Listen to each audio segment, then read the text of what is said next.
amigos, bienvenidos a Sin Filtros México. Hoy tendremos un programa especial con nuestros aliados en Ciudad de México, Carlos Ibarra y Francisco de Ángelo de Benemex, con una invitada muy especial.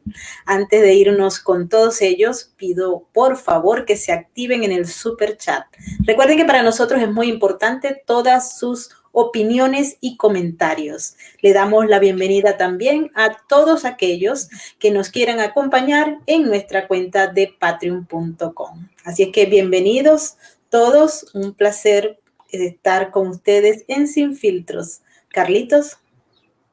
Un gusto, Maybord, Francisco, Ana Belén, bienvenidos. Muchas gracias, y saludos, gracias. Amigos que nos ven y nos escuchan. Así es. Bueno, Ana Belén, bienvenida a Sin Filtros México. Esta Muchas es tu gracias. casa. Y bueno, empecemos la conversación inicial con todo lo que está aconteciendo en México a raíz de la pandemia. Se ha escuchado que no existe una política eficiente por parte del gobierno, se ha escuchado también por parte de algunos legisladores, todas las quejas en relación al manejo del virus que está acabando con miles de vidas. Así es, Maybor, efectivamente. Hay una situación aquí en la cual, de hecho, el propio subsecretario de Salud, Hugo López-Gatell, quien ha sido o se considera aquí en México el zar en la lucha contra el COVID-19 en nuestro país, ya ha hecho un reconocimiento de que la estrategia tiene que ser modificada, esto ante la gran cantidad de personas que han fallecido, que han perdido la vida y sobre todo la gran cantidad de contagios que se está dando en nuestro país.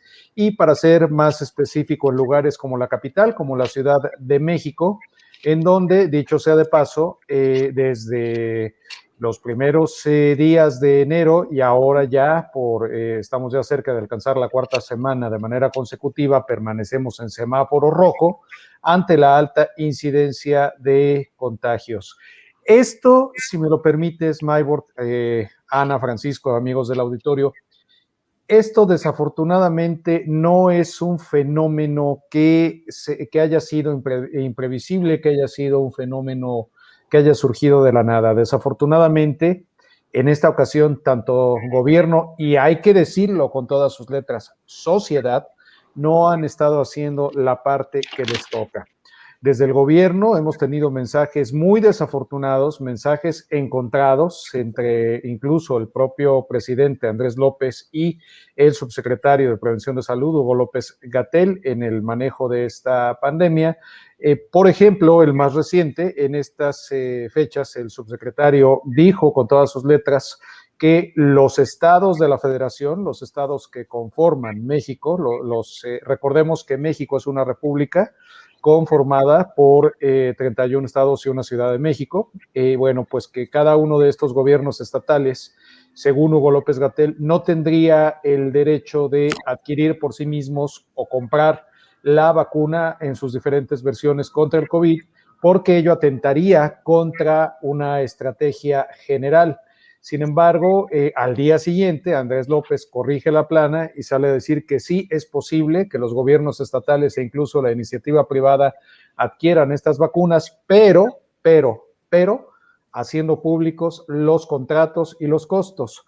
Cuando el propio gobierno de México, lo que ha hecho el gobierno federal, es que estos contratos que ha realizado para la compra de las vacunas los tiene reservados. Es información que es clasificada, aduciendo que poniendo como argumento que este criterio de confidencialidad fue uno de los criterios por los cuales se establecieron estos contratos o que vienen las cláusulas de estos contratos. Es decir, supuestamente está permitido, pero no está realmente dando las mismas condiciones a los gobiernos estatales ni a la iniciativa privada. Entonces, lamentablemente, pues esto nos hace pensar que esta situación de pandemia tiene todas las características, nos hace sospechar que está siendo utilizada o va a ser utilizada con criterios electorales, y todo ello sin contar que las vacunas estarán siendo aplicadas a través de equipos en los cuales solamente 2 personas, un médico y una enfermera, son profesionales de la salud. El resto del equipo, que si mal no recuerdo son 8 personas, es decir, las otras 6 personas, 4 serían elementos del ejército mexicano para resguardar la integridad, la seguridad de este tipo de operaciones, y 2 personas más serían integrantes de un cuerpo que forma parte del gobierno de México, llamados, o que se hacen llamar, servidores de la nación, y que son quienes van informando acerca de programas sociales o afiliando a las personas que lo necesitan a los programas sociales, pero que esto, en términos de un año electoral como el que ya está viviendo México, la realidad es que es un riesgo muy alto de que estas personas también funjan como operadores electorales para el actual partido en el poder. Sería mi comentario de apertura para poder, obviamente, dejar estos micrófonos a nuestra invitada y a Francisco y obviamente a ti, Michael. Así es, bueno, quisiéramos escuchar justamente a Anabel, porque Anabel, estamos justamente viendo el panorama desde afuera, pero qué bien ustedes que lo conocen y lo experimentan para que lo expliquen a todos aquellos que queremos entender exactamente qué es lo que está ocurriendo en México. Bueno, mira, lo que está pasando en realidad es que López Obrador aparece en México con 3 millones de vacunas y se montó todo un operativo para que viéramos todo el show, porque este gobierno se ha caracterizado por una constante de distractores y de hacer un show mediático todos los días. Es un gobierno que esas son sus características, porque aparte es un gobierno sumamente improvisado porque ellos nunca habían estado en el poder. Entonces, conforme va surgiendo las cosas, el gobierno va tratando de resolver y muchas de las veces los resultados son catastróficos, como en este caso. ¿Qué pasó realmente en México? En mi investigación, el gobierno de Donald Trump, con el cual Andrés Manuel tenía una cercanía muy especial, de manera yo diría que personal, le dona a México 3,000 vacunas, solamente 3,000 vacunas. En el ínter de que empiezan a poner las vacunas, que se supone que se le iba a dar prioridad, primero que nada al sector salud, que es el más afectado porque cuando viene el tema de la pandemia, es importante que ustedes que viven fuera de México sepan que el gobierno nunca solucionó ni siquiera el equipamiento de la gente que estaba en el sector médico. Por eso México está en el primer lugar de personal sanitario que ha muerto. El país donde mayor número de personas en el sistema sanitario muerto es México, tristemente. Entonces empiezan a poner las vacunas al sector salud y luego empiezan a ponerle las vacunas en el estado de Campeche a los profesores que ni siquiera están dando clases. Y luego, como nos decía nuestro compañero, los famosos servidores de la nación o siervos de la nación, como se le llama, es un grupo que trabaja, como platicó Carlos, trabaja exclusivamente para el partido político de Morena, y estas son las personas que se encargan de llevar toda la política y toda la filosofía de este partido por todo México.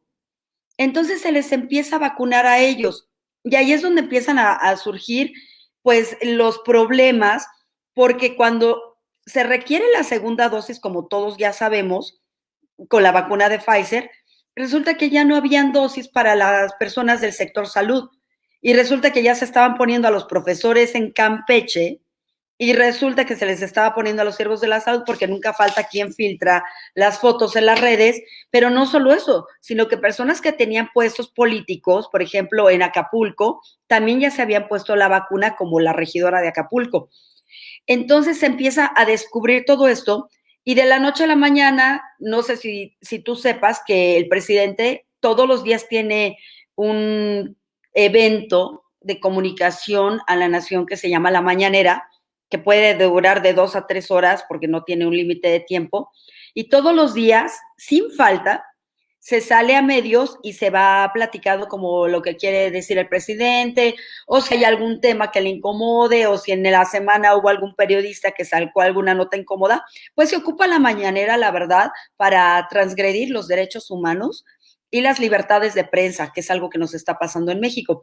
Entonces sale en la mañanera el presidente y dice que como tiene tan buen corazón, cede las sedes de vacuna, perdón, la cantidad de vacunas que se habían solicitado para México a los países más pobres.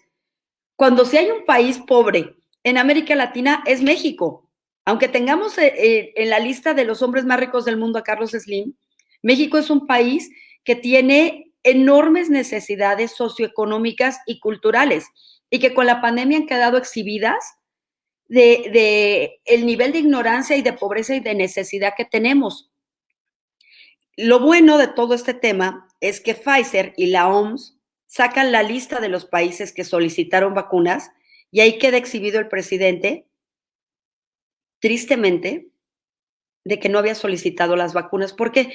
Porque como no tiene personal preparado que les enseñen a licitar en este gobierno, ellos piensan que es Pfizer, mándame 1 millón y mañana están aquí. Y todos sabemos que este problema es un problema a nivel mundial, es una pandemia. Entonces, las vacunas iban a llegar para mediados del 2021 o quizás hasta el 2022. Por eso es que el presidente de la noche a la mañana, como Carlos lo señala correctamente, de usar la vacuna como un tema electoral, lo cual es gravísimo porque ustedes saben que la salud es un derecho universal y que tenemos todos derecho al acceso a la salud.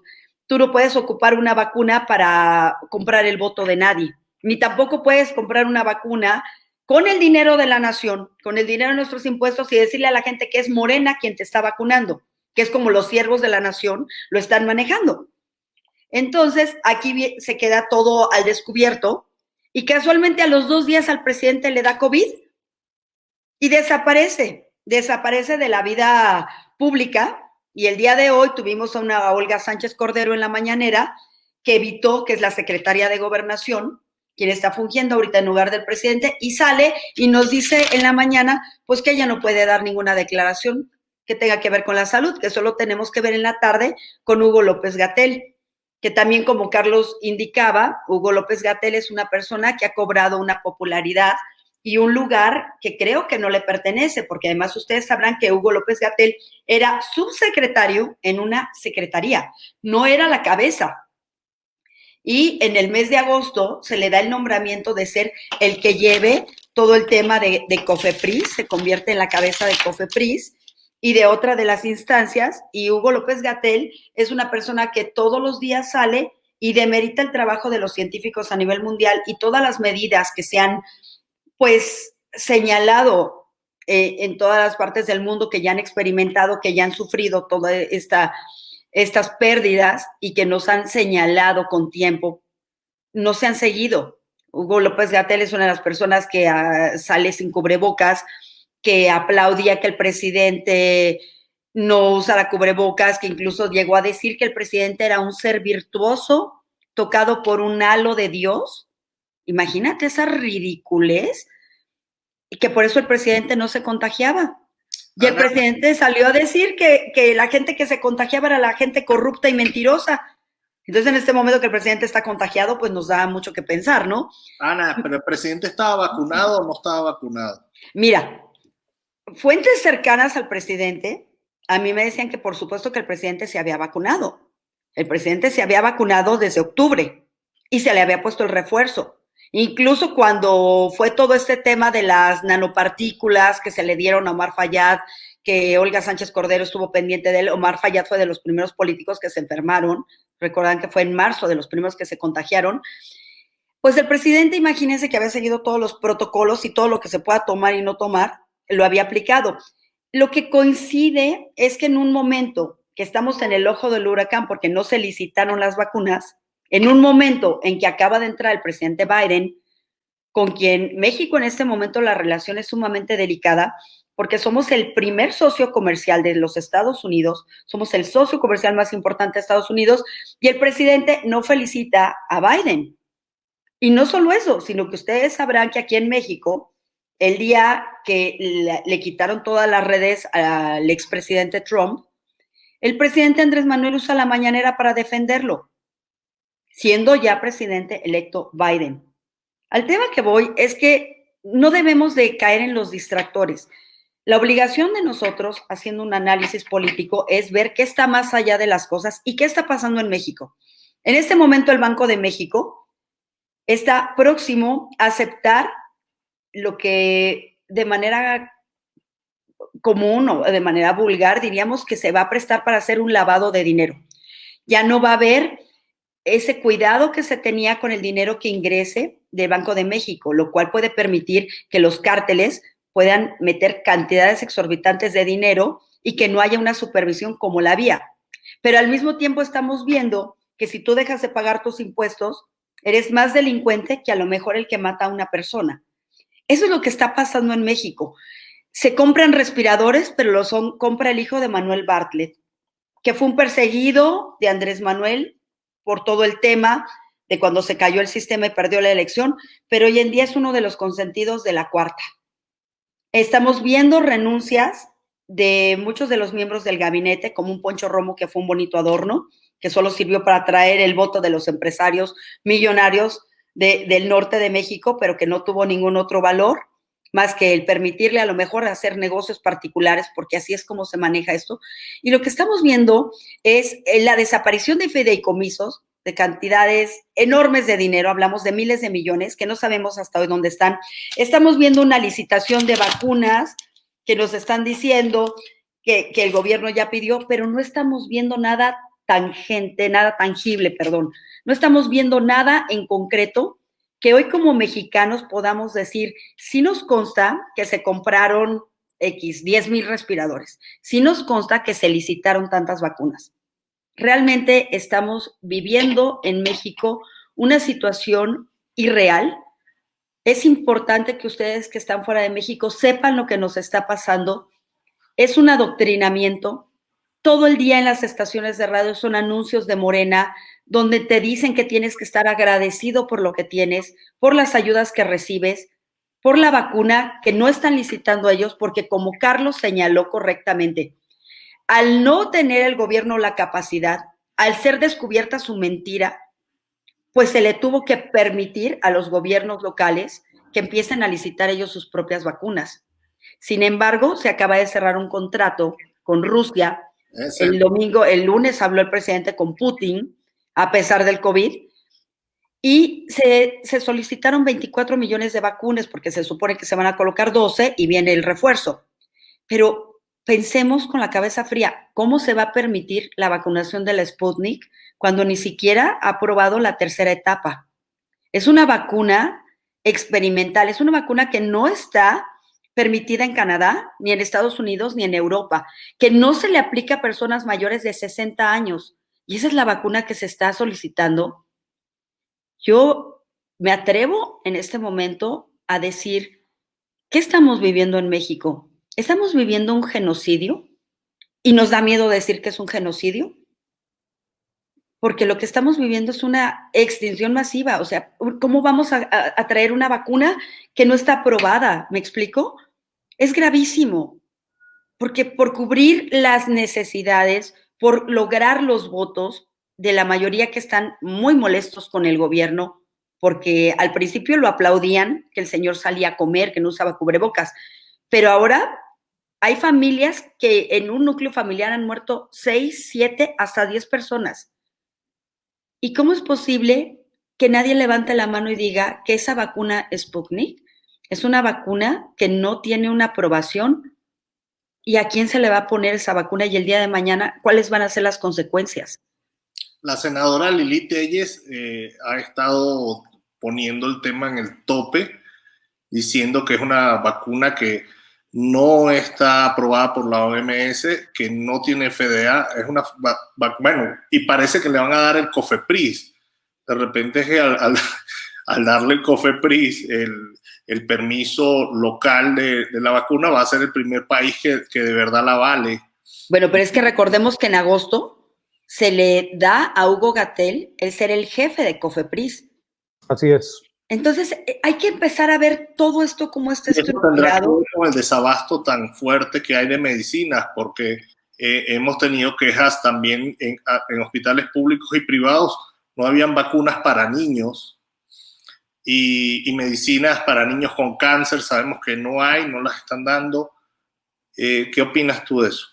Mira, en Sí por México nosotros acabamos de hacer una campaña enorme para solicitar que se haga mediante las firmas de nosotros, las firmas electorales ante el INE, que se hagan unas modificaciones a unos artículos de la Constitución para que nuevamente se vuelva a pagar el tratamiento para los niños con cáncer. Pero de manera personal, mi hermano tuvo un accidente laboral durante la pandemia y tardó 15 días en conseguir la vacuna de tétanos, que era una vacuna que la vendían en cualquier farmacia. Es una vacuna de 300 pesos, de $15. No la hay en México. Y hace poco un amigo que acaba de tener un bebé no tiene las primeras vacunas. Bueno, las pruebas de TAMIS no las están realizando en el sector salud porque no las hay. Pero esto viene porque cuando el gobierno hace el cambio, el gobierno llega y recorta de tajo todos los proveedores que tenía en el tema de que eran corruptos y todo. Y ese ha sido un grave error de la cuarta transformación, porque tú puedes quedarte con los proveedores, iniciar una investigación, para eso está la fiscalía, pero en el Inter tú no puedes dejar un país de 126 millones, como acaba de marcar el INEGI, que somos ya muchísimos, sin vacunas. Y no solo es que no hay vacunas, es que no hay muchos medicamentos y no hay pago de tratamientos para cáncer porque no hay para hacer las quimios. Pero es que ahora tampoco vamos a tener las vacunas porque pues la Sputnik la van a obligar, yo creo que a muchas personas ponérselas, pero a lo mejor los que tengamos pues acceso a otras informaciones no vamos a querer el Sputnik, vamos a buscar pues una vacuna que a lo mejor ya tenga otra certificación, como una AstraZeneca, como las otras que realmente tienen un avance de investigación, que además pues, al final de cuentas esto que estamos viviendo es algo muy nuevo. Entonces, ¿qué es lo que está pasando con este gobierno? Yo les preguntaría a ustedes, ¿cuál es el fin de esto? ¿Por qué el presidente en este momento desaparece junto con Carlos Slim? O sea, ¿qué está pasando? Es una cosa rarísima lo que estamos viviendo en México. Y en el mundo, como nos ven tan contentos con el tequila, con el mariachi, tan coloridos, no alcanzan a entender que México está viviendo una crisis social tremenda, que la sociedad mexicana está muy polarizada como está la sociedad en Estados Unidos, que nos han dividido entre chairos y fifís. Y si no piensas de una forma, salen y te insultan en los medios, que es un pecado en México que puedas tener un coche, que puedas tener un suéter, que puedas tener acceso a algo, como si fuera algo malo, cuando las personas que están en este gobierno son personas totalmente pervertidas y que tienen un hambre de poder y de una ambición, porque hasta el día de hoy no sabemos todos estos proyectos, realmente el dinero sí se está utilizando, porque es una fuga de capital, y como estamos todos encerrados, pues no podemos estar al pendiente de todo. Y lo hablo de manera local, desde lo que es aquí una alcaldía hasta lo que es a nivel país, a nivel federal. Lo que está pasando en México es algo inaudito, muy grave es mi punto de vista. No sé ustedes cómo vean todo lo que estamos viviendo. Definitivamente sí. Una desestructuración institucional importante. Yo estoy escribiendo un artículo que va a salir pronto sobre la franquicia chavista. Yo creo que aquí hay un grupo de Morena que compró esta idea de llevar a cabo lo que nos pasó a los venezolanos, porque es que es demasiado parecido. El control y la desestructuración institucional que se está viviendo acá en México es muy parecido a lo que hizo Chávez y Maduro, el control de las medicinas, el tema de quitar un proveedor o de pelearse con todos los proveedores y a la final no tener proveedores, con una idea que tienen a veces las ultraizquierdas de que ellos pueden ser empresarios o el Estado puede ser distribuidor, productor y no pueden hacer nada, no pueden con ese trabajo, son trabajos específicos sumamente complejos y termina el país sin medicinas, ojo, puede ser sin alimentos y la población la tienes controlada, la controlas y por supuesto usas esto con un fin electoral. Estos grupos de servidores de la nación son muy parecidos a lo que empezamos a ver nosotros allá como círculos bolivarianos, que posteriormente los armaron porque Chávez les entregó 20,000 armas y hoy en día son los grupos paramilitares que defienden a Nicolás Maduro. Es muy parecido el tema, o sea, no tienen idea del nivel de maldad que hay en estos planes de control social que yo creo que está metido la ultraizquierda y los cubanos y por supuesto Nicolás Maduro en esto. No lo dudaría yo ni tantito, porque contestando precisamente este comentario que haces, Ana Belén, de qué es lo que está pasando, desafortunadamente esto no es nuevo. Hemos mencionado aquí en otras ediciones del programa y he hecho la recomendación a las personas que nos ven y nos escuchan a que le echen un vistazo a los estudios de Ernesto Laclau sobre populismo. De hecho, es el autor más serio que tenemos sobre populismo en el mundo. Y que además, dicho sea de paso, los estudios de Ernesto Laclau no hacen una crítica del populismo, lo describen incluso como algo que le estaría dando la voz a las clases populares, valga la redundancia, haciendo que la injusticia social se dé a conocer y de esta manera se revierta y deje de ser injusticia y haya un elemento de justicia, pero jamás Ernesto Laclau sugirió que los gobiernos hicieran un acto de manipulación como esto que estamos viendo con fines netamente electorales. Dicho entonces lo anterior, pues no es de extrañar que estemos viendo que se están repitiendo recetas que han sido dictadas en otros países. En este caso, esto que comentas, Ana Belén, de que aquí en México o una de dos, o eres chairo o eres fifí. Y esto además no es un invento nuestro, esto para las personas que nos ven y nos escuchan y de quienes recibimos con mucha atención todos los comentarios que nos ponen en el superchat. Aquí el compromiso es que vamos a contestarlos de manera puntual todos. Aquí, digo, sin mayor problema, tenemos esta posibilidad de hacerlo y con el gusto de interactuar con ustedes. Es muy importante recordar que el presidente Andrés López, con todas sus letras, ha dicho o estás a favor de la cuarta transformación o estás en contra. No hay más, no hay medias tintas, no hay críticas. Lo que venga y salga de él mismo o de alguien de su gobierno mientras vaya en esa línea, está bien y es la verdad indiscutible.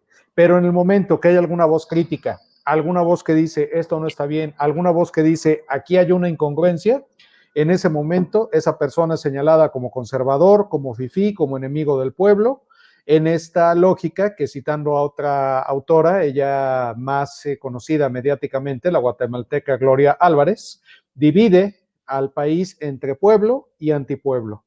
Esto seguramente, amigos que forman parte de la diáspora venezolana que se encuentran allá en Nueva York y en otras ciudades del mundo donde tenemos el gusto de que nos estén escuchando, pues seguramente les sonará muy conocido porque hasta donde recordamos, pues esta situación es algo parecido a lo que ocurre en Venezuela, en donde estás a favor del movimiento bolivariano o estás en contra. No hay una situación intermedia, no hay una situación de decir, oye, pues tiene cosas favorables, pero hay algunas otras que son perfectibles. En absoluto. Lo que hagan ellos o dejen de hacer está bien hecho. Sí, a nosotros nos decían escuálidos. Decía Chávez, ustedes son unos escuálidos, ¿no? A toda la oposición. Ahora, van a utilizar, definitivamente están utilizando como arma de instrumento electoral la vacuna. La vacuna, definitivamente. No la vacuna. Hay ayudas, como nosotros vivimos mucho el carnet del pueblo y bueno, aquí hay un carnet del bienestar y ayudas directas de todo tipo. La idea de la carnetización terminó en Venezuela con que si no tienes el carnet no recibes ni medicinas ni comida. No, bueno, aquí se inventaron la cartilla moral. O sea, son los más inmorales y ¿cómo se atreven? Bueno, Ana, ¿qué ves tú en las elecciones? Más que todo, como tú eres una líder social de la Ciudad de México, ¿cómo tú ves las elecciones en la ciudad? ¿Cómo tú ves este panorama electoral, ya que estamos viendo que el gobierno no lo paran? O sea, ellos van con una idea y esa idea la llevan a cabo así no sea ética y no esté apegada a las leyes. Y aquí hay un detalle importante, perdón que interrumpa, Francisco, Ana, para poner en contexto a las personas que nos ven y nos escuchan allende las fronteras mexicanas.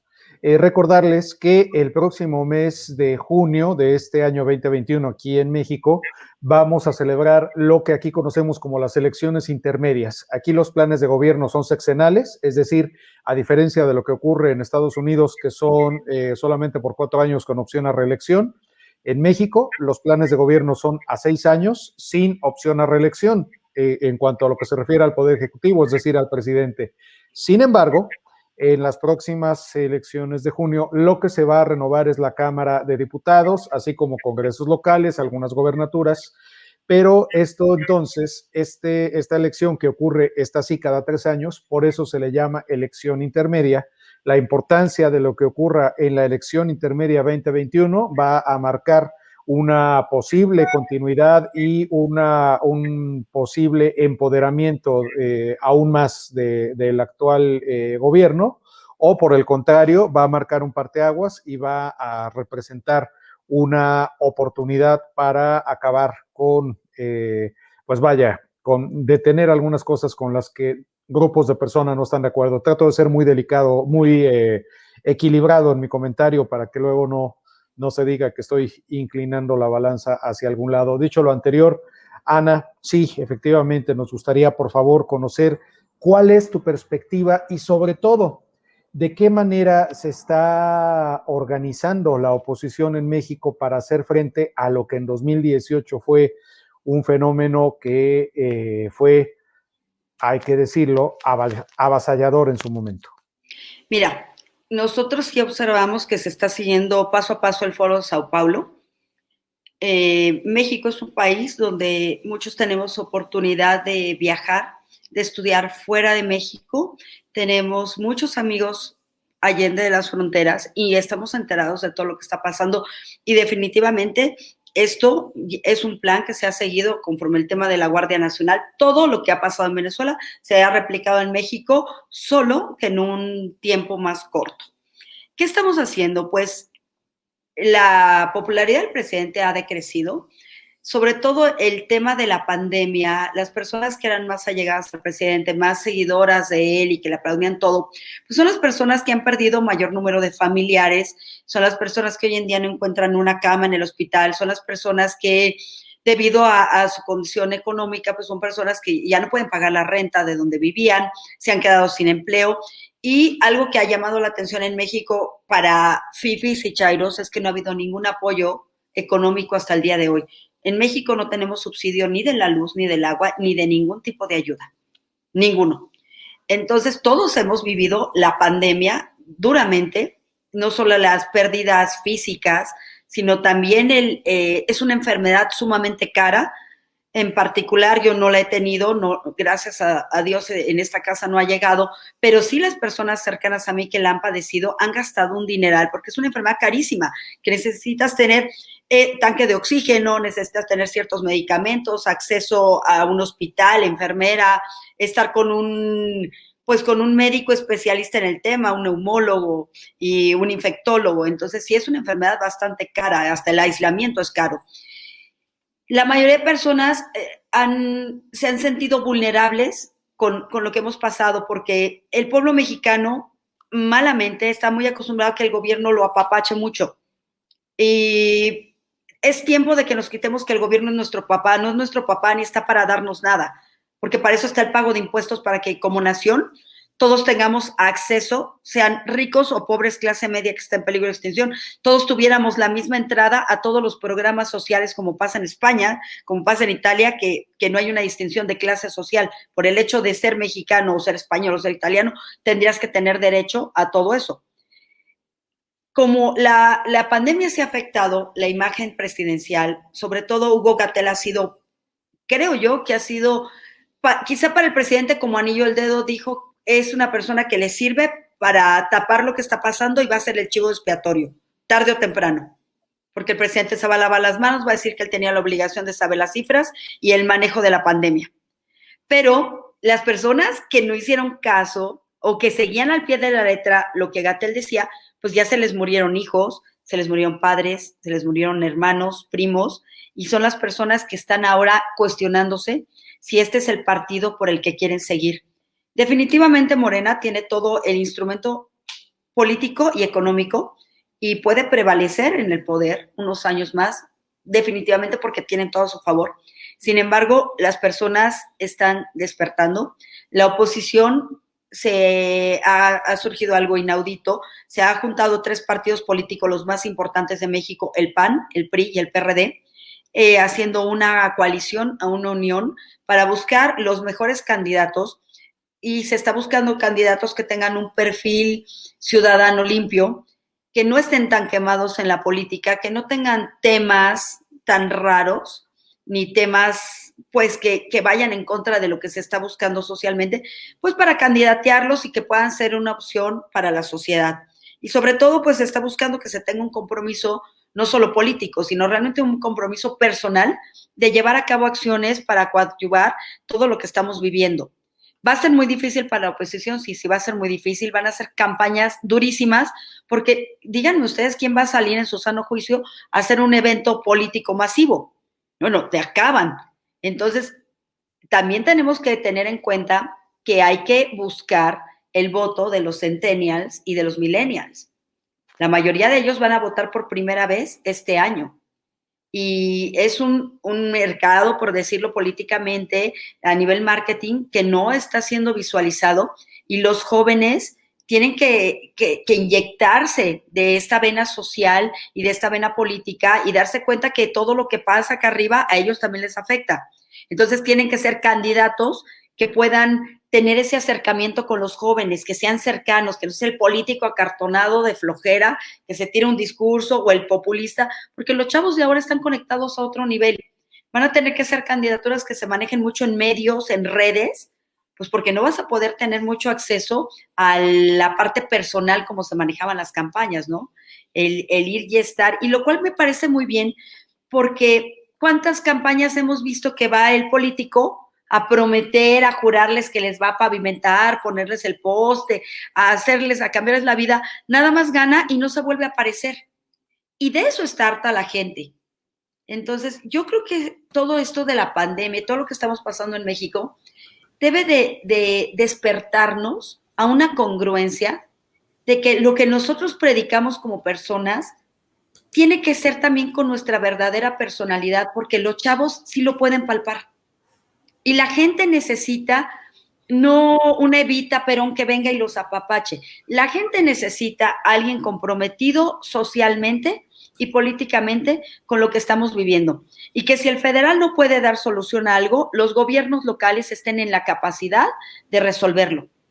La gente necesita seguridad, la gente necesita acceso a la salud y la gente necesita un empleo para poder pagar una renta, porque en México la mayoría no tiene una casa propia.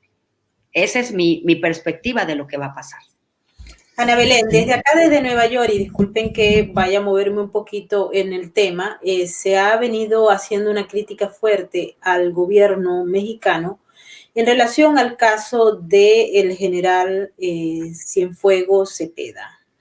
Él estuvo acá arrestado, se le levantaron los cargos gracias a un acuerdo que todavía no queda claro para el público norteamericano, y fue llevado por las autoridades y entregado a México bajo el compromiso y la condición de que se le siguieran los cargos de la investigación allá. Posteriormente, la Fiscalía mexicana señaló que ya no había, que no se había conseguido ningún tipo de relación entre el militar y el narcotráfico, y desde acá se ha dicho que nuevamente pues están los cargos allí y la investigación sigue. Pero esto, más allá de verificar que hubo una confianza por parte de la justicia norteamericana en relación a lo que había prometido la justicia mexicana, también está el hecho de que se señala que existe acuerdos o silencio o complicidad. No tenemos exactamente la palabra exacta que podemos averiguar en este tema, pero se dice que el crimen organizado transnacional tiene una vinculación con el sector político que está en el poder en estos momentos. Mira, algo que nos llama la atención desde el principio del gobierno de Andrés Manuel es el acercamiento a los militares. No sé si ustedes están enterados que el gobierno cancela de golpe el avance que ya había del aeropuerto internacional, el Naim, que iba a ser un aeropuerto magno que se iba a construir, que efectivamente mucha gente alega que se estaba haciendo en una zona donde alguna vez hubo un lago, pero hubo un lago hace 150 años, créanme que ya no había ahí nada, era una tolvanera.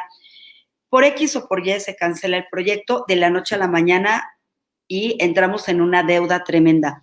Se le asigna el proyecto de hacer un nuevo aeropuerto en Santa Lucía, en Tecámac, Estado de México. Ahí en Santa Lucía existe un aeropuerto militar.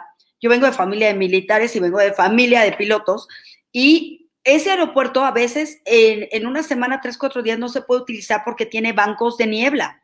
Es un aeropuerto que tiene mucho peligro para aterrizar y despegar, sobre todo para aviones grandes, lo cual ninguna línea aérea reconocida como una American Airlines, como un Iberia, como una Alitalia, etcétera, podrían trabajar en ese aeropuerto.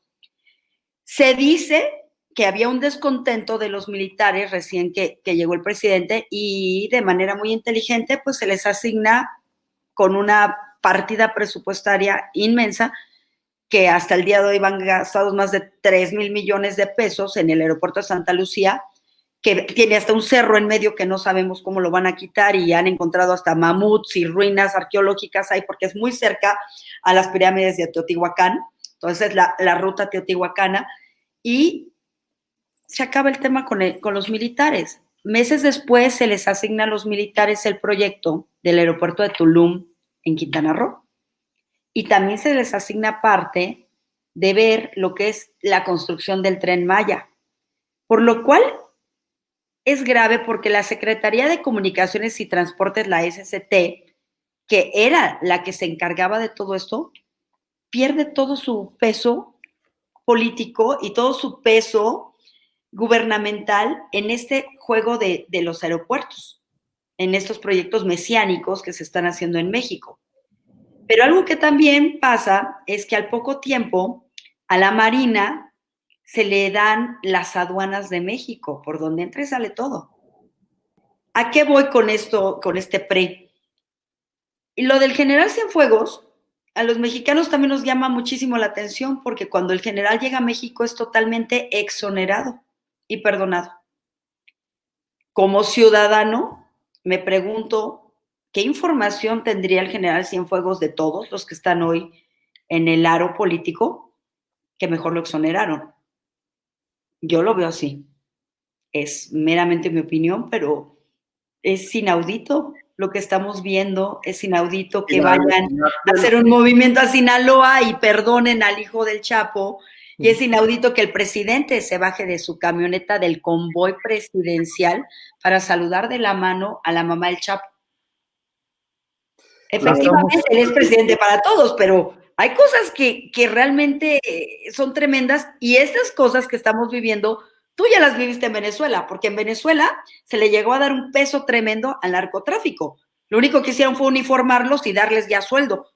Pero esto que estamos viviendo en México sí es muy grave. Lo de Cienfuegos, yo lo pregunto, ¿qué sabrá Cienfuegos de todo? Podría escribir un libro para que lo exoneres, porque además ya no se le va a poder volver a juzgar en México, porque aquí está exonerado y perdonado. Sí, y además, exactamente, aquí para las personas que nos ven y nos escuchan, jurídicamente hay un principio, no estoy seguro si esto es igual en los Estados Unidos, ofrezco una disculpa por mi desconocimiento, pero es un principio que cuando una cosa es juzgada, una persona no puede ser juzgada 2 veces por el mismo delito. Entonces, sí, entonces esta persona pero la velocidad del juicio, si uno tiene un juicio en México, en el mejor de los casos, wow, un juicio te puede llevar 1 año, un juicio muy rápido. Esto fue un juicio de 1 mes y medio penal contra este general, y ya, fue muy rápido. Aquí en México hay juicios que pueden durar 20 años, 30 años, se muere el enjuiciado y nunca llegaron a nada. Pero ojo con esto, ¿qué poder tiene el ejército? ¿Qué papel está jugando el ejército, la milicia, la marina, en el gobierno de Andrés? Ojo con esto. Este es el punto. ¿Qué poder tiene el ejército en este momento para que estas cosas se solucionen así? Ojo con esto. Sí, se llama la alianza cívico-militar, ¿no? En en Venezuela. Entonces, es darle un gran poder. Claro, allá eran militares. Al ser militares, porque Hugo Chávez era un ex militar, no sabía hacer otra cosa, el nivel de disciplina y de línea política era marcial, era militar. Pero sí en el esquema de este tipo de transformaciones del Estado al Estado, bueno, aquí llaman Cuarta T, pero en Venezuela se llama la Quinta República, pero es que es muy parecido. Entonces, digamos que los militares se hacía una unión cívico-militar porque se suponía que los militares iban a reconstruir la nación de todas las formas habidas y por haber. Y resulta que los militares, su función es, primero, tienen que estar subordinados a los ciudadanos, a un poder civil, ¿no? Porque si no, estos militares empiezan a ejercer otras funciones.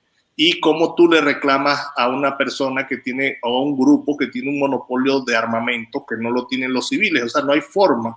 Recordemos que los romanos no los dejaban a los generales entrar con tropas a Roma. Eso no se puede hacer. ¿Por qué razón? Porque el problema es que el día de mañana que tú les digas a estos militares que no tienen esos privilegios, no los van a querer soltar. Es lo como llamamos, ¿cómo vuelves a poner el gorila en la jaula? Lo vuelves a meter en la jaula. Es casi imposible. Y es lo peligroso que están jugando acá en México este gobierno.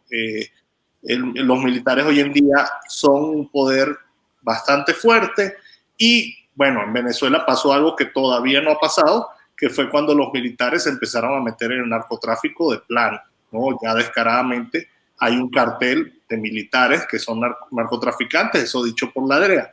Eso acá no está aprobado, pero sí hay un poder enorme de los militares hoy en día que se le está dando el gobierno y después llevarlos otra vez a la vida democrática y civil va a ser muy complicado. Pero lamentablemente también aquí esto se complica con una situación, según diferentes estudios de opinión.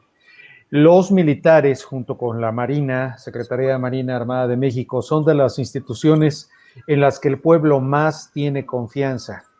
Y si llegase a ocurrir alguna situación como esta que estás comentando, Francisco, que el gorila salga de la jaula o que haya alguna situación que funcione de manera distinta, la pregunta es, ¿y entonces en quién va a creer el pueblo de México? Las instituciones están completamente desgastadas. Además, con el fenómeno de comunicación que tenemos aquí, el cual mencionaba Ana Belén hace un momento, que es el instrumento de propaganda más grande, desde mi perspectiva, en la historia de México moderno, que es las llamadas conferencias mañaneras, en las cuales a todas aquellas instituciones que a los mexicanos nos ha costado trabajo construir, se les deslegitima, se les descalifica, como es el caso del Instituto Nacional Electoral, como es el caso del Instituto Nacional de Acceso a la Información, el INAI, y otro tipo de instituciones que el gobierno, el Banco de México, todas estas instituciones que el gobierno quiere desaparecer. No, la Comisión de Derechos Humanos que puso una de sus mejores amigas. Exactamente, sí, que puso. La fiscalía que debería ser independiente como en Estados Unidos para ejercer realmente como mandata la Constitución, ejercer el poder judicial, no se puede porque es alguien que él eligió para el equipo. O sea, pero además vamos a las instituciones es gravísimo. Ahí haciendo un breve paréntesis de el por qué, yo nada más pongo los datos porque sé que muchos amigos que nos ven y nos escuchan luego en el superchat hacen, comentarios en sentido de que este reportero está siendo tendencioso. Les informo desde este momento que no, yo solamente pongo los datos y los doy a conocer y los dejo abiertos para que ustedes los verifiquen. Esto acaba de ocurrir, esto es del día de ayer, se da a conocer precisamente por una de estas instituciones a la cual el presidente ha criticado y ha quitado recursos, que es el Instituto Nacional de Estadística y Geografía, el INEGI. Se da a conocer que el número preliminar de muertos por COVID-19 en el país es de 108,658. Esto es una información que se da a conocer ayer, 27 de enero. Y esto habría ocurrido entre enero y agosto del pasado año 2020, mientras que en ese mismo periodo la Secretaría de Salud confirmó 75,017 defunciones, es decir, la cifra que da a conocer el INEGI a través de una metodología científica y de trabajos serios es 44.8% más que lo que el gobierno de México está informando a sus gobernados. Es decir, casi 50% más de muertes. Y recordando también, haciendo estas comparaciones, recordando que ahora este gobierno defiende la Sputnik como una vacuna válida, el propio Hugo López-Gatell en tiempo pasado, para ser más exactos, el 13 de septiembre del pasado 2020, se desestimaba que esta vacuna fuera a llegar a México, toda vez que no había sido sujeta a una evaluación. Se hablaba de que iba a haber una participación de mexicanos en la fase 3 del estudio, pero no, la eventual compra que se va a hacer y que se fue a cocinar desde el pasado 7 de enero, cuando el señor Hugo López-Gatell viajó a Argentina, precisamente para afinar detalles y traer la Sputnik V a México. Si resulta, créanme, si fuese algo que sea comprobado, adelante. Es más, si se quiere hacer investigación, como se dice, se convoca, pero con todas sus letras, que se diga que es parte de un protocolo científico. Este servidor está dispuesto a ir y ponérsela para que mis paisanos mexicanos tengan la seguridad. Pero esto desafortunadamente no está siendo así. Estamos enfrentando ejercicios de desinformación y desafortunadamente esto es parte de la realidad mexicana y en el caso específico, como ciudadano de este país, la verdad no puedo evitar el sentimiento de que estamos viviendo una doble tragedia. Por un lado, la pandemia que estamos viviendo, que es algo que va a marcar sin duda a nuestra generación, y por otro lado, en este escenario de pandemia, tengamos un gobierno como este, y lo digo con todas las letras para que no digan aquí que estoy siendo parcial, que no es mejor que los anteriores que tuvimos, desafortunadamente. Esa es la realidad de México desde mi perspectiva, amigos. No, hay una pregunta. Otro gobierno se vivieron quejando de todos y ahora, o sea, ¿cómo le vamos a hacer? Yo tengo una duda. ¿La vacuna Sputnik, Putin ya se la puso? Porque él había rechazado porque tenía algunas contraindicaciones y cuando era mayor a 60 años no la usas. Entonces, no, Carlos, yo a diferencia tuya, fíjate que yo no me metería a un programa experimental porque yo tengo 3 hijos y jamás me expondría, y menos por un gobierno que no me va a dar garantías, que si no me puede ni descontar la luz, hacerme un descuento. ¿Tú crees que me va a dar garantías si me meto a un experimento? No. Bueno, yo no lo haría por el gobierno. Y aquí digo, afortunadamente, ninguno de los 4 entramos en ese supuesto de los 60 años. Bendito sea Dios, todavía nos faltan. Y todavía nos faltan unos años. Todavía nos faltan Pero lo que sí coincidimos es que lo que está pasando en México es sumamente grave, que el poder que tiene hoy en día la milicia y la marina es tremendo, al punto de perdonarle a alguien cualquier acción que tenga. Yo no me atrevería a hablar más del general Cienfuegos porque realmente pues no nos consta, porque si la justicia no nos está presentando expedientes, pues realmente se queda en un tema oculto lo que pasó, ¿no? Porque no lo estamos llevando. Pero sí que pensemos realmente que no podemos permitir que las vacunas se usen para un fin electoral, es gravísimo, y que también empecemos a ser responsables de nuestra salud. Definitivamente, como ustedes deben de saber, López-Gatell fue despedido en el gobierno del presidente Calderón. Gatell presentó datos falsos, cifras maquilladas, donde ponía menos números de muertos y de afectados cuando la influenza H1N1, y ahí fue despedido. Entonces ahorita Gatell se siente con un poder y todo, pero todo lo que sube rápido, rápido baja. Lo que nosotros tenemos que abrir los ojos es que independientemente de lo que el gobierno nos diga, la salud es algo personal y debemos de ser responsables de todos nuestros actos, tanto de limpieza como de cercanía con las personas, como el uso de un cubrebocas, hoy más que nunca, porque no hay medicinas, no hay hospitales, no hay respiradores y no hay vacunas. Entonces, una pregunta que nos hace la audiencia justamente, se habla de 400,000 vacunas compradas, ¿cierto? no, se pidieron 24 millones a Sputnik, a Rusia, para poner las dosis 12, primero 12 millones, y luego se van a aplicar las otras 12 millones que son el refuerzo. Hablamos de 24 millones, pero eso es lo que va a hacer el gobierno federal. Acuérdense que el gobierno federal le permite, ahora sí, a los gobiernos de cada estado, el que convoquen y el que ellos hagan su propia compra de vacunas. Entonces ahora vamos a tener que unos van a tener la Sputnik y otros van a tener la de Pfizer y otros van a tener la Moderna y otros van a tener la CanSino, y así vamos a tener en México vacunados de todo tipo, que ahí vamos a ir viendo pues realmente la efectividad de cada una. En su totalidad, ¿cuántos números de vacunas han visto o se ha dicho que se van a comprar? Aparte de estas 24 millones. Fíjate que Claudia Sheinbaum todavía no ha dicho cuántas vacunas se van a comprar para la Ciudad de México. Fíjate, tan solo aquí en mi alcaldía, que es Álvaro Obregón, somos casi 1 millón de personas. Imagínate en la Ciudad de México el número de personas que hay. De Pfizer, pues utilizaron 1,250,000. Aquí tengo el dato, que es lo que se piensa se van a recibir, ¿no? De Pfizer. Es el dato que me están pasando. Pero realmente, hasta ahora no tenemos como un dato preciso, y además tenemos que ver cómo las van a poner, porque se supone que primero iba el sector salud en un orden, luego iban los adultos mayores, y de la noche a la mañana se las ponen a los maestros de Campeche, que nunca entendimos como por qué si no están saliendo a dar clases, ¿no? ¿No deberíamos de proteger primero a los jóvenes o a la antes de los 40 años, que son los que trabajan y los que sostienen la economía de México? O sea, hay mucha incongruencia. La verdad es que personalmente, si fuera por mí, aplicaría otro método. Y no olvidemos. La totalidad, disculpen, la totalidad de la población es 130 millones. 126 millones, va a dar el INEGI la cifra. Exacto. Un cálculo de más o menos un porcentaje muy inferior a lo que es la población total. Así es.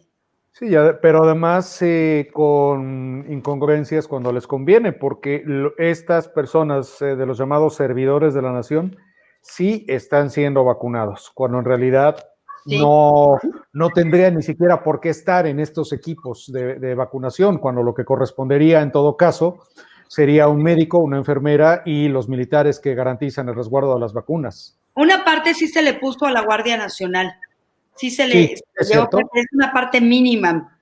No tengo ahorita el dato exacto, ahorita se los doy, pero realmente para los miles de personas que están en las Fuerzas Armadas, pues tampoco lo pusieron. Pero recuerden que es porque Trump le cede a México 3,000 dosis. Entonces son las que se ponen y lo que se divide. Lo que debemos de pensar, a ver, si se le están poniendo a los servidores de la nación, pues ¿ustedes creen que no se la van a poner al gabinete o a la familia del presidente, a sus hijos, a sus nueras? Obviamente. Entonces no hay como esta igualdad en los derechos humanos de que realmente se aplique como debiera de ser. Y no perdamos de vista lo que va a ocurrir. Acuérdense de mí, lo vamos a ver en próximos días, que el presidente López se recupere de este COVID-19 que supuestamente padece, que van a venir los señalamientos de que lo que lo sacó adelante fue, además de los cuidados médicos, su entereza moral. Lo puedo apostar en estos micrófonos, amigos que nos ven y nos escuchan, podemos incluso, me lo recuerdan en el superchat, podemos apostarlo, puedo apostar una taza de café virtual para las personas que estamos en este momento en el panel a que esto así va a ser. Así es, seguro se va a atribuir a una estrategia. La estrategia de comunicación. Se le atribuyen a poderes fuera del mundo al presidente. Hay un tema que yo... A ver, platícame esto. Hoy aquí en México está muy fuerte en todas las redes y en todos los chats que el presidente supuestamente se había grabado y que le dio un infarto cerebral y están circulando cosas así. La verdad es que este distractor que estamos viviendo hay que estar muy pendiente de lo que va a venir los siguientes días, y no dudo, pero para nada, lo que Carlos dice. Perdón, Francisco. No, que es importante señalar que el nivel de fallecidos y muertos en México es del 10% y más. Entonces, no cuadra la cifra. Yo en mi último artículo hice un estudio desde Argentina, Venezuela, América y parte de Asia, y no cuadra porque casi todos los países, o un 80% de los países, siempre tienen una mortandad del 5%, y aquí en México es el 10%. Entonces, uno lo que llega a la conclusión es, no puede ser tan malo el sistema o tan deficitario. Entonces, lo que quiere decir es que hay más contagiados y no los está reportando el gobierno. ¿Tú qué opinas de eso? Bueno, para nuestros amigos que viven en Estados Unidos deben de saber que México tiene muchas zonas de pobreza extrema, que son las cañadas, por ejemplo, aquí en Álvaro Obregón, que estamos viendo de cañadas. Deben de saber que muchas de las personas en México, la mayoría, viven en espacios de 50 metros, donde comparten habitación, familias de 5, 6, hasta 7 personas con un solo baño. Si el gobierno nos está diciendo no hay hospitales, no hay respiradores, no hay camas, y a ti te da COVID, ¿qué haces? Pues te vas a tu casa de 50 metros, pero compartes el baño con todos, entonces se contagia a la esposa, los papás, los nietos, todos los que viven en esa casa. ¿Y qué está pasando? Mucha gente está muriendo dentro de sus casas. ¿Qué hemos visto aquí en Álvaro Obregón? Pues hemos visto de pronto cómo viene ese MEFO en la madrugada y saca los cuerpos de las casas de las cañadas. O sea, claro, hay cifras. ¿Y cuántas personas que son asintomáticas, que van por la vida como si nada, contagiando a otros y no saben que tuvieron COVID? Yo conozco 2 personas que hasta que se hicieron otro estudio de sangre, se dieron cuenta 6 meses después que habían tenido COVID. ¿Por qué? Pues porque estamos viviendo una época que ya no somos empáticos ni sororos con los demás. No tenemos esa empatía ni esa hermandad. Entonces no me importa porque somos tan necios que me da una gripa y no corro a hacerme la prueba por no gastar o porque no tengo los 600 pesos para una prueba rápida y menos una de 1,600 pesos a 3,000 pesos. Entonces empiezo a tomarme los remedios caseros hasta que esto se agrava y muero dentro de mi casa. Y ahí pues acabas con la categoría que te dé una neumonía, o a lo mejor en el acta de función te ponen que te moriste de cualquier otra cosa. Todas esas personas que están en el underground de México, pues nunca vamos a saber realmente de qué murieron. No vamos a saber exactamente cuántos fueron, pero de que hay una cosa grave en México es que tú sales hoy en día a la calle y yo personalmente jamás había visto 7 eventos funerarios al mismo tiempo en la calle. Me impacta. Y tengo un Facebook público, bueno, tengo 2, que tengo en cada uno 5,000 personas. Nunca me había pasado que en un día leyera yo más de 100 pérdidas de diferentes edades, y algo que me llama la atención, he leído pérdidas de niños de 7, 10, 11 años y chavos de menos de 30 años, que casi no se habla en México, pero que están muriendo niños y están muriendo niños, y están muriendo muchos jóvenes y no se dice. Esto no es una enfermedad que le pegue solo a los adultos mayores. Es muy grave lo que está pasando. Muy grave, la verdad que sí. Gravísimo. Definitivamente, y esto da para una próxima emisión de Sin Filtros México con Ana Belén Blanco Martínez. Definitivamente ella tiene... Muchas gracias por invitarme. No, de verdad que bienvenida, y bueno, estamos dándole las gracias también a toda la gente que ha participado en el super chat. Muchísimas gracias por todos sus comentarios y opiniones, y recuerden que si les gusta nuestro trabajo, regálenos un like. Carlito. Agradecida soy yo, de verdad, un gusto compartir con ustedes y que se sepa, no es que le estemos haciendo mala publicidad a nadie, perdón, es que se me está acabando la batería. Es decir la realidad de los que hemos vivido. Yo no me quito la edad, tengo 48 años, he vivido muchos gobiernos en México, devaluaciones, crisis, todo lo que se puedan imaginar, terremotos, todo hemos vivido en México, pero lo que hoy estamos pasando día a día es inaudito. Y la gente nos dice, ¿y por qué antes no lo dijeron? Claro que nos quejamos, yo a Peña Nieto no lo podía ver ni en pintura, fui súper crítica con su gobierno, pero realmente cuando yo ya veo que la gente ya no tiene ni para comer, qué es lo que está pasando en México. Le están echando de su casa. Si ustedes vieran la cantidad de propiedades que están desocupadas en México, la necesidad que en un semáforo donde se ponía una persona a pedir dinero, ahora tenemos 12, y les puedo hacer un video y mandárselo. Es grave lo que está pasando en México. Así que, de verdad, los que están en el extranjero, de verdad, escúchenos. México no le está pasando nada bien. Y si no detenemos esto a tiempo, si no hacemos que la democracia vuelva a imperar y el Estado de Derecho se recupere, nos ven muy mal. De verdad, es muy grave. Y más siendo el socio comercial de Estados Unidos. De verdad, no veo como que podamos mejorar en mucho. Pero bueno, vienen elecciones y a ver qué pasa. Bueno, muchísimo éxito en esas elecciones, Anabel. Yo creo que tú deberías postularte. Carlitos. Muchas gracias. Muchas gracias, Maybord, Jano Belén, Paco, amigos del auditorio. Muchas gracias y nos vemos la semana próxima. Gracias, hasta la próxima. Buenas tardes. Bueno, nos vemos pronto y recuerden, si les gusta nuestro trabajo, regálenos un like. Gracias.